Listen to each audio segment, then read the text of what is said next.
Yo, what's up mga ka-So Weird? Kasama ko si Kabungot at saka si Jen. Kaming tatlo lang. Dahil malungkot na balita to sa amin, no? Kasi meron kaming amo dati, no? Pwede ko siguro banggit mo nang banggit yung pangalan, no? Huwag na. Namatay kasi yung naging amo namin dati mga ka-So Weird, no? Halos lahat kami nagtrabaho doon. Ako ang unang nagtrabaho talaga doon, no? Tapos si Jen, tapos si Kabungot. Ang laki na itinulong sa buhay namin noon mga ka-So Weird. Shout out kay ma'am. Namatay siya na, inalaman na lang namin nung 19 pa siya namatay. Tapos ngayon ililibing na kasi mamaya, i-cremate siya. So may final viewing mamaya. So hahabol kami. So, kahapon ko lang nalaman eh. Actually paborito talaga akong driver nun ni ma'am. Tapos nung nasa ano pa siya, nasa malaking network pa siya nagtrabaho, no? Sinasama ako lagi noon sa kahit saan man. Kasi ano siya, medyo malaki ang katungkulan niya sa isang company sa anong tawag sa kanilang, anong tawag yun? Producer. Yung sa mga artista, mga ganyan, basta mga production. Sama-sama ako, nakapunta ako ng Baguio dahil sa kanya, sinasama niya ako. Nakarating ako Naga, no? At syempre maganda din ang binibigyan niya sa aking sahod pagkasama ako sa out of town, no? Talagang sobrang bait nun. Pero nung nag-resign ako, umalis ako sa kanya, pinapahawak niya pa rin sa akin yung mga sasakyan niya kahit na nasa iba na ako nagtatrabaho. Pag gusto niyang gusto niyang pumunta sa mga malalayo or sa mga kung saan man, ako ang gusto niya mag-drive, no? Kasama si Jen.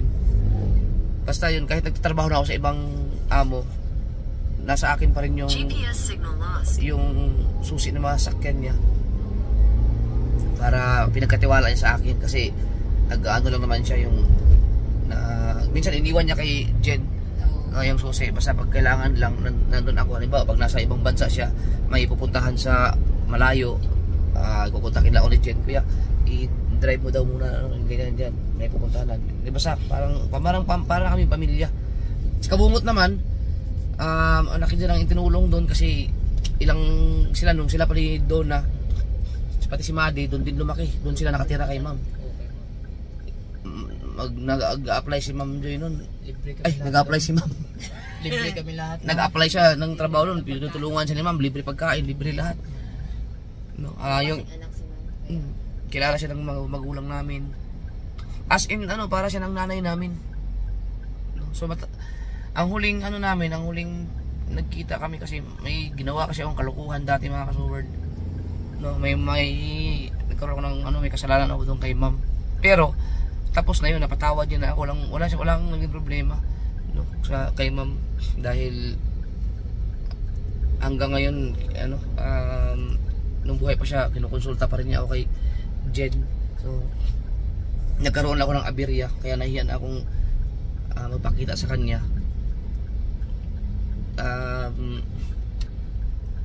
Gusto ko sana siyang, may plano sana ako na kami sana magkasama-sama ulit, yung natulungan niya kahit kumain na kami sa labas. Sa pagkain yun eh. Dahil mahilig kumain si Ma'am talaga. Hindi naman natuloy dahil bigla siyang nawala eh. Pero unang namatay na yung kanya asawa, no? Yung asawa niya, amo ko rin yun, no? So parehas silang nawala nung nandun pa ako sa kanila nung nagkasakit si Sir. Ako din ang kasama niya, nagbantay sa ospital noon. 1 month kami dyan sa Heart Center sa Quezon City. Parehas kami nagpupuyat ni Ma'am noon. Kasama namin lagi si Jen. Si Jen talaga ang parang nung kay Ma'am, kasama na lahat, sekretary, na pinagkakatiwalaan talaga si Jen ni Ma'am. So kayo ilang buwan kayo doon, Ma'am? Matagal. Taon? Mga 3 years siguro. 3 years? 3 to 4 years siyang nakatira kay Ma'am. Libre lahat yun mga ka-So Weird. Nasa condo sila, sa rooftop sila nakatira. Doon na. Ilang 4 years pala, nagtrabaho pa ako sa ABS pala eh. Kahit nagtrabaho ka sa ABS-CBN, si Ma'am mo nasa GMA, di ba? Lupit. Magkaiba mag-network. Oo.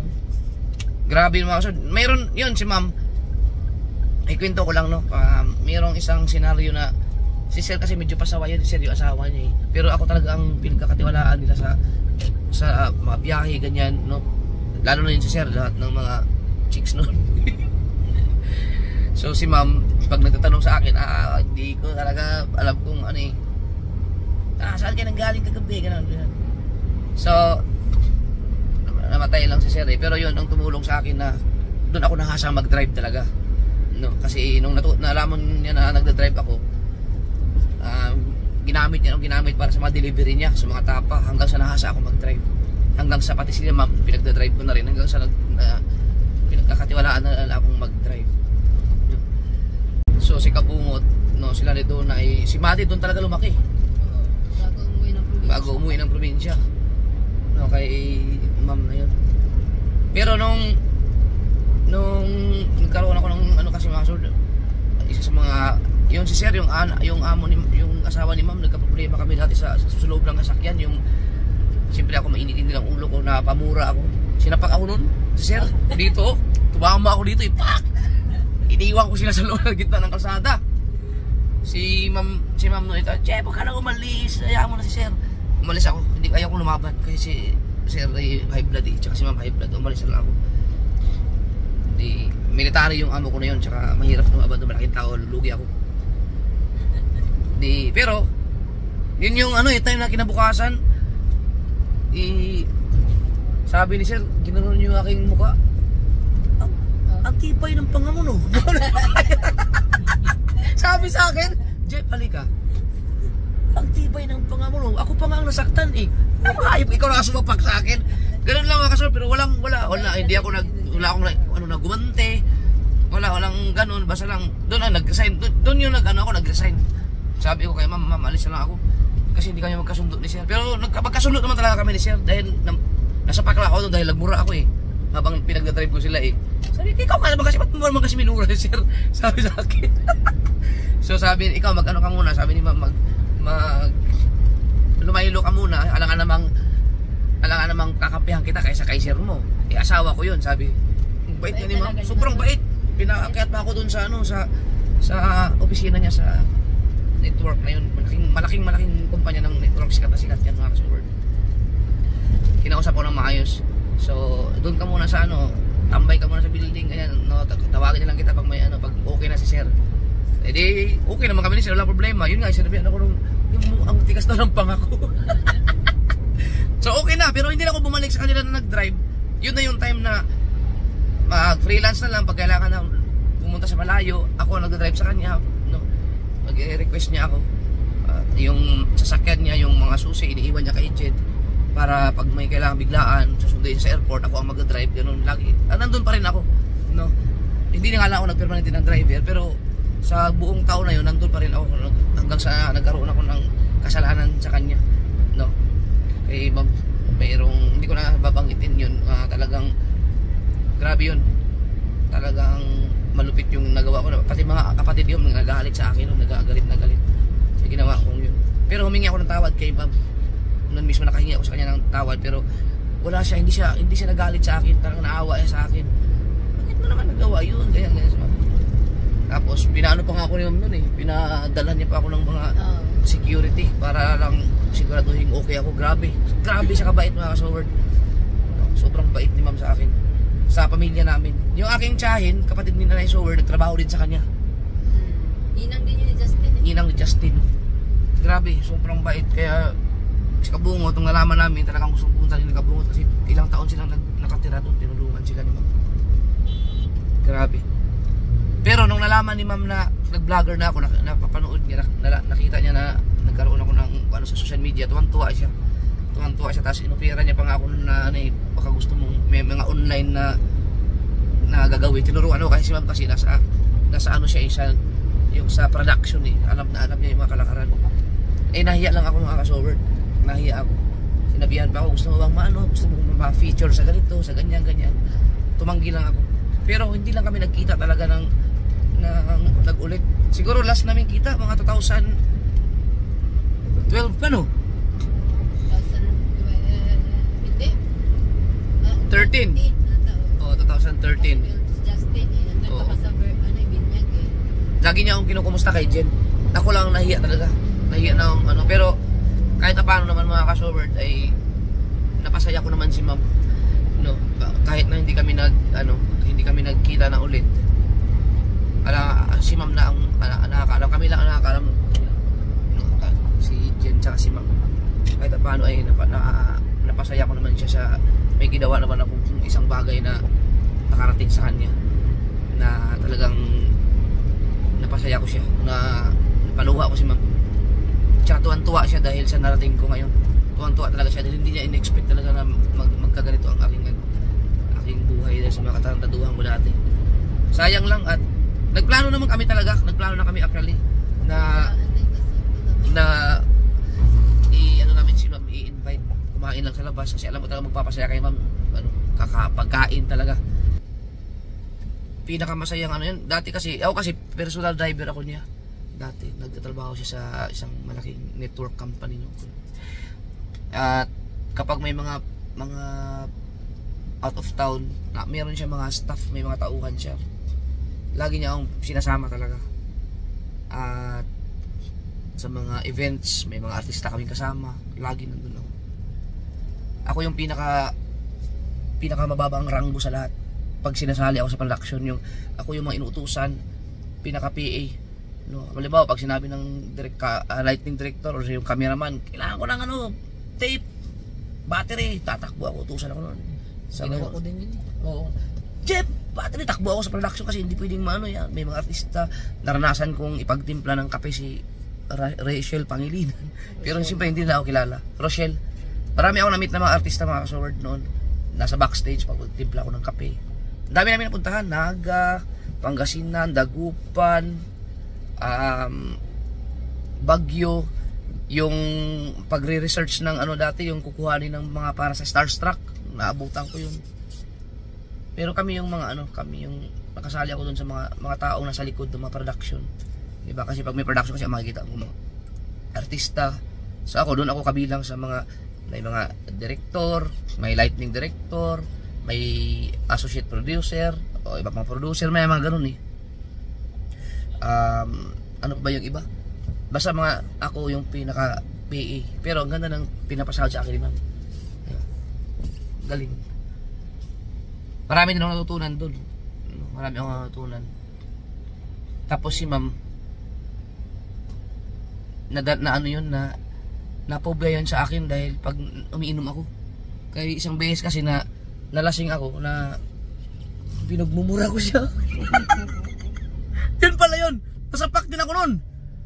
Yun yung unang sapak sa akin ni sir. Nalasing ako mga kasunod, nagwala ako sa building nila.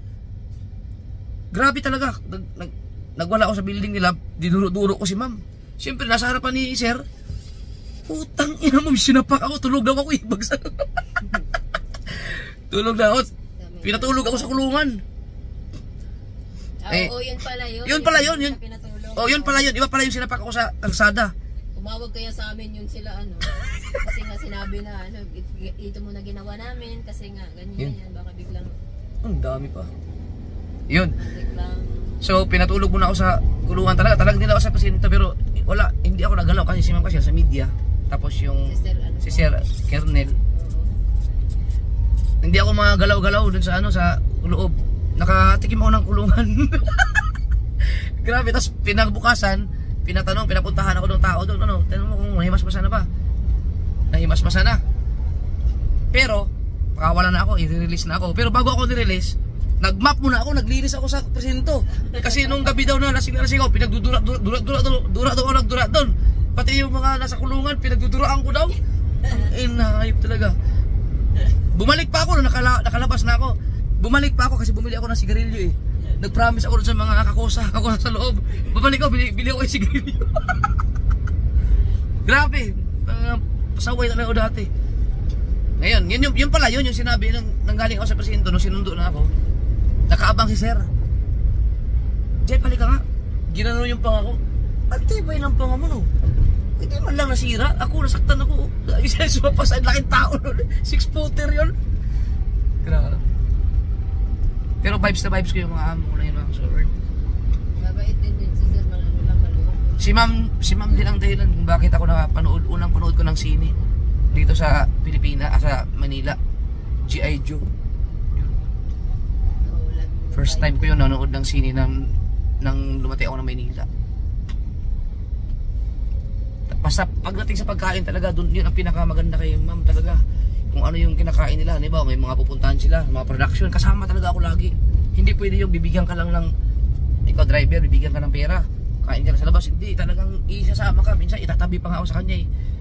Dito ka, Jeff, kumain ka dyan, kumain ka lang, kumain. Grabe yun. Ang ina talaga, nakakalungkot mga kasword na para talaga siyang nanay namin. Talagang hindi tauhan ang turing niya sa amin. Pamilya ang turing niya sa amin. Namit ba ni mama yun sa Ma'am Joy, no? Oo. Si Papa hindi, no? Si Papa hindi. Si Nanay Sobert, namit niya si ma'am. Namit na si ma'am. Sayang talaga, hindi man lang ako hindi man lang natin nakakasama ulit si ma'am. Doon pa nga kami natulog sa bahay nila. Pagka luluwas ng probinsya, doon muna kami natutulog sa kanila, sa Las Piñas. Tapos kasi malapit lang sa airport. Matagal din ako sa kanila, sa pamilya nila. Kasama na sila, sir. Doon ako natuto, nag-umpisa akong, yung mga sinabi ko sa inyo mga kasword na nag-janitor ako, nag-buoy ako, nag-utility ako. Doon ako nagpahinante, doon sa kanilang compound, sa kanilang isang pamilya sila. Doon naman kasi lahat, nung lumuwas ng Maynila, ako doon din nag-start. Doon ka rin, di ba nag-start lahat kami, nag-start. At si Michael, doon din. Yan sila, Kamungo, sila Kabugoy, si Alas ni Perez, si Kuya Dudong Mix Vlog, si Mercy Perez, yan sila lahat. Si Aljon, yung pinagkakaw sa Pangasinan, doon kami lahat. Si Aljon, hindi alam yun. Ako, hindi alam. Grabe. Kaya pumunta kami doon. Pero mga kasaward, hindi ako magbablog doon. Gusto ko lang talaga makita si Ma'am, gusto lang silipin. Dahil nakakaya, dahil maraming mga big time na mga director, mga producer, mga kung ano-ano pa. Maraming nakakahiya. Maraming kaibigan ng mga artista si Ma'am. Yun lang, gusto ko na lang makita. Condolence sa family.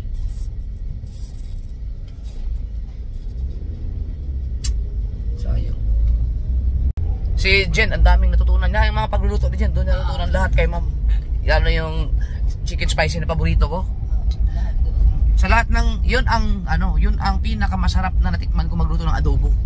Oo, si Ma'am, Yun hindi ko magaya-gaya. Yun ang specialty niya talaga na hindi talaga magaya-gaya. Kahit sinong Napakagaling. Sana na. Pero natutunan mo naman yata yun eh. tinuruan niya ako, di ko naman Hindi makuha-kuha ni Jen, tinuruan siya. Hindi makuha. Sayang. Kahit sana nakaharap ko man lang si Ma'am na ito na ako ngayon, Ma'am. Iiyak siguro ako nun. Kaya nga sayang. Grabe. Ano kasi, biglaan. Pero ang yung sa social media na ako tuwang-tuwa si Ma'am sa akin. Talagang proud na proud siya. Si Jen kasi hanggang sa kahit na hindi na kami nagkikita, kaon na si Ma'am. Kasi siya ang talagang nag-alaga din niya kay Ma'am. Nung may sakit kasi yan si Ma'am dati, hindi yun makakagalaw o makakalakad kung saan pag hindi kasama si Jen. Anak na niya na yan. Si Jen talaga mga kasod, ang anak ni Ma'am yan. Grabe. Tagal niya kay Ma'am. Tuwa nga kami lahat, kayo yung magkakapatid. Talagang nasa poder kami ni Ma'am. Dumaan kami sa kanya, sa poder niya. Shout out sa pamilya ni Ma'am. Alam kong may manonood dito. Hindi ko lang alam kung nanonood yung iba. Pero alam na nilang lahat na nasa social media na ako ngayon. Sayang. Si Ate Lorraine, shout out. Ay, Ate Lorraine, kumusta kayo?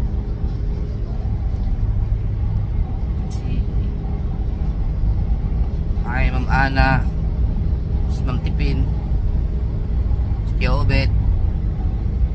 Si Kuya Obet na, kumusta? Hindi kayo pasaway pa rin si Kuya Obet. Si Kuya Obet naman, yung kapatid ni Ma'am na yun, dun ko natutunan yung magdadrive ka na anong tawag niyan? Defensive. Pero, hindi ko alam, kasi habang nagpa-practice siya mag-drive noon, driver na ako noon, siya nag-practice siyang nag-drive. meron daw nagturo sa kanya na ang kailangan mo lang gawin pag nag-drive ka ay anticipate everything. Yan lang, yung word na yan. In-apply ko rin sa akin, kaya pang ano siya, pang maganda talaga siya pag in-apply yung pag-drive. Yung kinukwento ko mga ka-showard, panahon pa yan namin ni ano, ang kasamahan ko dati sa trabaho si Kuya Noli. Hindi pa kami mga vlogger, doon kami nagkakilala ni Kuya Noli. Kaya kilala ni Kuya Noli yung si ma'am na amo namin. Sobrang bait tao. Grabe mga ka-showard, yung pinakauna mga naging amo ko dito sa Pilipinas, no? Shout out sa Baclib family, si Mr., si Kernel, si Mrs. Yun, yung mga amo kami, kilala namin lahat yan, naging dumaan kami, no? Ay namatay na, patay na siya, matatanda na eh, tagal lang namatay. Tapos yung amo ko naman isa, namatay na rin, yung sa Quezon City din yun. Tapos yung sa Tandang Sora, ano yun, dati naging presidente dati ng SSS, tagal na, finance department yata, patay na rin, matatanda na. Yung isang asawa niya, judge, mga amo ko rin, patay. Tapos sino pa yung mga naging amo ko?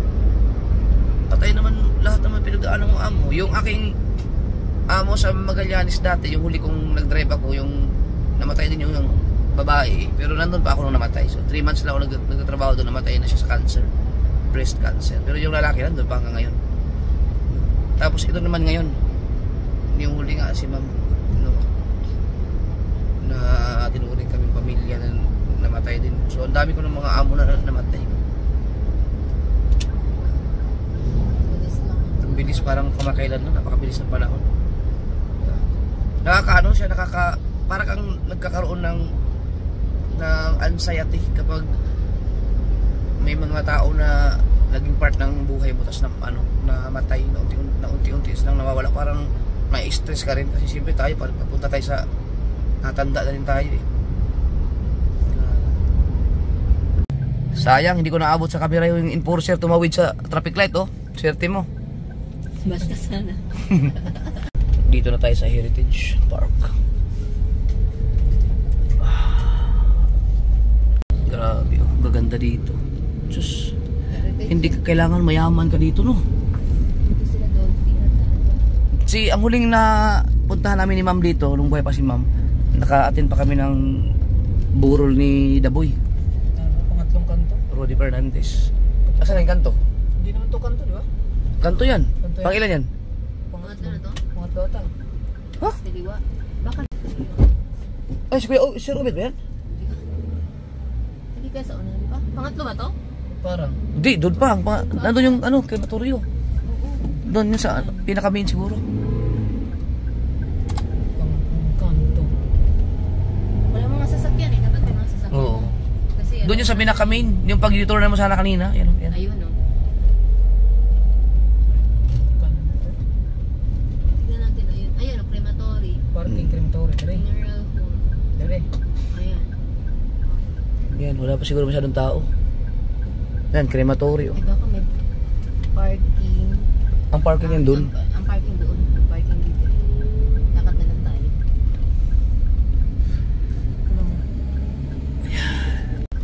Ito na, parking dito. Ang dami. Ay, sasakyan na tayo, so. Alright, dito na tayo. Pasensya na kayo mga kasorda, hindi ko kayo maisama sa vlog. Hindi tayo makapag-vlog kasi nakakahiya dahil mga big time ang mga tao dyan. May mga pangalan. So, behave lang tayo. Pasok na tayo.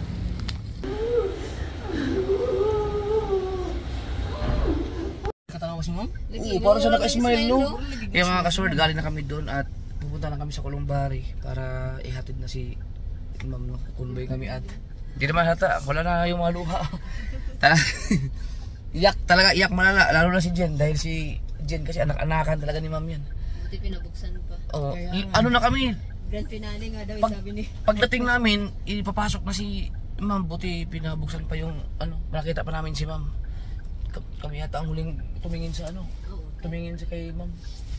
Kaya nga, pag nung pagbukas. Kasi ano pala, hindi pala tugma yung oras. Akala ko hanggang alas 4. Ayan, so kukonvoy lang kami dyan sa mga nakasasakyan. Ayan o, sino hindi ka ba mahiyang mag-vlog dyan sa mga mayayaman ng mga tao? Pagdating doon, alam pa na nila. At saka mamaya may kwento ako mamaya mga kasword na po, nakakatuwa talaga sobra. Sayang man talaga si Ma'am, hindi namin inabot na buhay na. Nabuhay pa. Hindi ako nung nakitaan. Para nakangiti si Ma'am kanina, Ma'am Joy. Mga kasword, kanina may namit namin yung ibang mga ka-office mate ni Ma'am, no. At ang talagang kilalang kilala nila ay si Jen. Dahil si Jen talagang laan kasama ni Ma'am. Siyempre nung wala na ako kay Ma'am.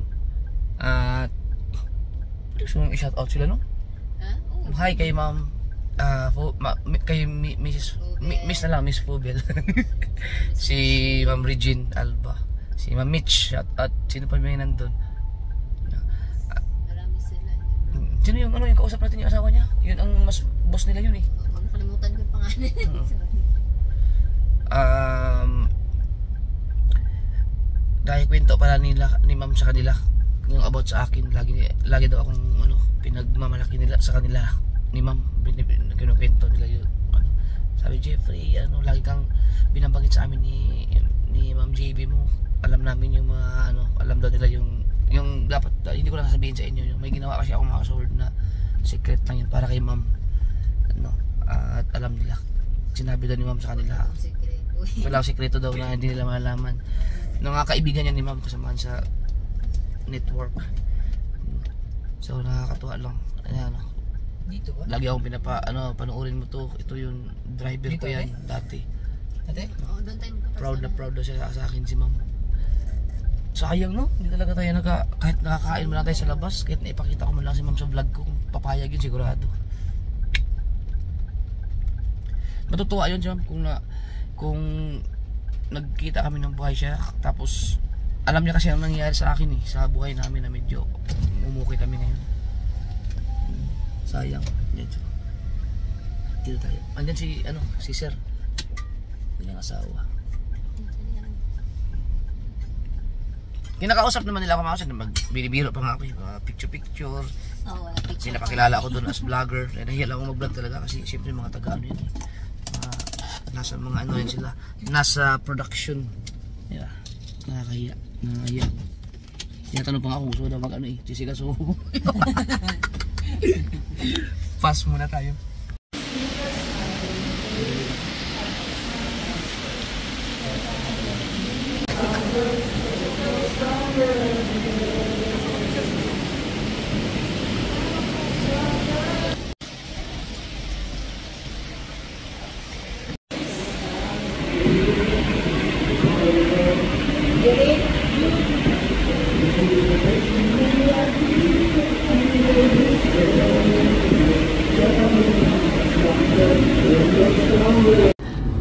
Yan mga ka-sower, no, pasensya na kayo kung bakit naka-blur yung mga part na nandyan yung mga tao, no. Bini-blur ko lang kasi okay lang naman mag-vlog kasi yung iba dyan ay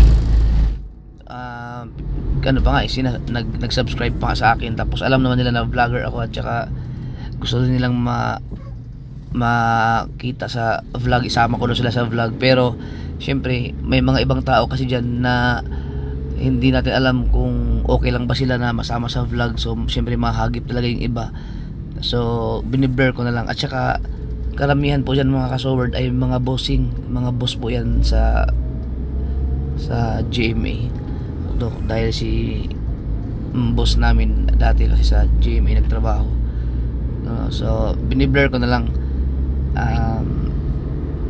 Ngayong part na yan ay nagpapalipad ng yung mga paru-paro, so pinaka last part ng living, so actually cremate po si Ma'am dyan. Okay. So nakausap ko yung mga ibang mga kasama ni Ma'am, yung mga boss, no, ay talagang Kwento nga ni ma'am ako sa kanila na yung driver ko dati, influencer na ngayon. So proud na si ma'am sa akin. Ang mga nagsabi sa akin ay yung mga kasamahan niya sa trabaho na mga boss din. Kaya yun, iniiwasan ko lang silang makagip sa makita sa camera. Bago tayo umuwi, pauwi na kami mga ka-showard. Gaganda ng mga koi fish, oh. Lalaki. Dito maganda mangitang. Hulugan mo ng kitang, yun, laki ng isang yun, oh. Wow. Alagang-alaga na. Tara. Hindi pa uwi yun, bahala mo tayo. Let's go.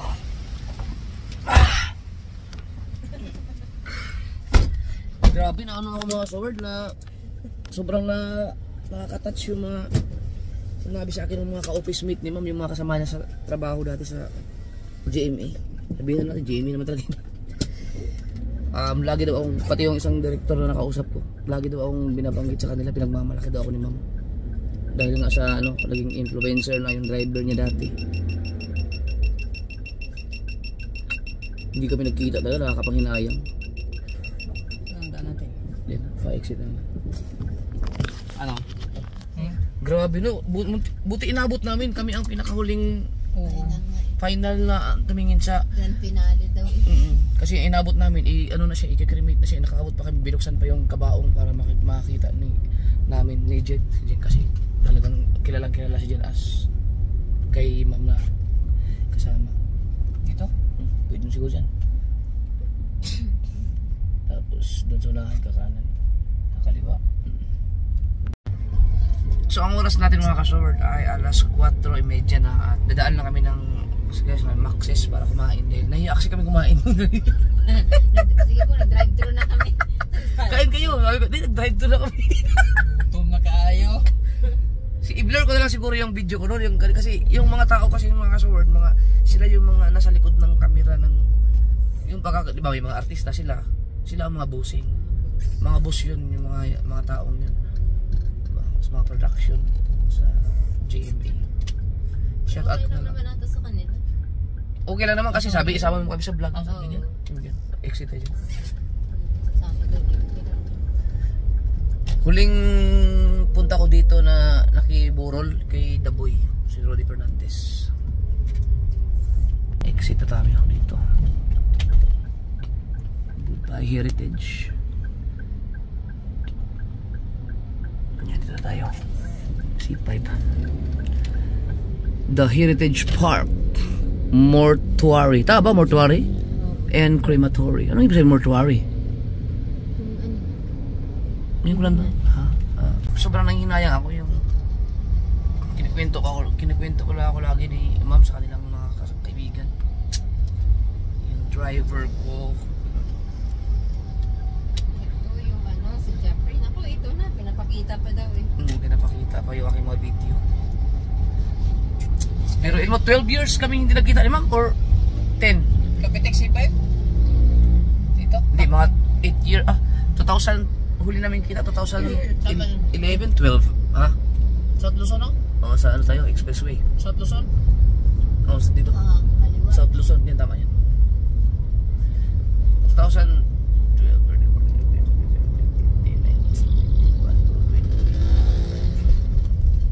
13 years? 13 years? No? Na, pero 13 years kami hindi nagkikita mga kaso, pero lagi niya akong binabanggit sa mga ano niya. Pero kinukumusta niya ako kay Jen eh. Lagi. Hinayang talaga. Ano si Jeff, hindi magpapakita. Nahihiya daw po eh. Ba't siya mahihiya? Kaya, Ay,